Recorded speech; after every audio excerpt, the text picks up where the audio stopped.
All guys, আমি চলে এসেছি নতুন একটি ভিডিও নিয়ে। আবার অ্যান্টিবায়োটিক অবশ্যই খাওয়ার আগে আপনাকে অনেক ভাবনা চিন্তা করে খাওয়াতে হবে। ডাক্তার যতক্ষণ প্রেসক্রিপশন না করবে ততক্ষণ এই অ্যান্টিবায়োটিকটি খাওয়া যায় না।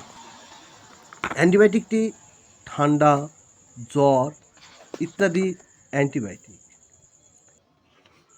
আপনি যে কোনো মেডিসিন দোকানে পাবেন।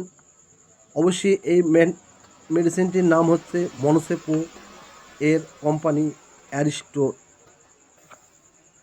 যে কোম্পানি অনেক পুরানো কোম্পানি, এই কোম্পানি থেকে এই মেডিসিনটি তৈরি করে। এই মেডিসিনটি অবশ্যই বাচ্চাদের ক্ষেত্রে প্রযোজ্য। তো যখনই এই মেডিসিনটি আপনি কিনে আনবেন, অবশ্যই আপনি ডাক্তারের বাইরে এই মেডিসিন খাওয়াবেন, কারণ এর একটি ডোজ আছে, ডোজ না খেয়ে কমপ্লিট করতে হবে। কারণ বেশিরভাগই সময় দেখি আমরা অ্যান্টিবায়োটিক পূরণ না হলে বাচ্চাদের প্রচুর ক্ষতি সম্মুখীন না হওয়ার জন্য আমি এই ভিডিওটি করেছি। যেটি অবশ্যই অ্যান্টিবায়োটিক যখন আপনি খাওয়াবেন, অবশ্যই ডাক্তারের প্রেসক্রিপশন অনুযায়ী আপনি এই মেডিসিনটি খাওয়াবেন। Thank you, welcome all friend. তবু আমার ভিডিওটি ভালো লাগলে আপনারা লাইক, কমেন্ট, শেয়ার করবেন।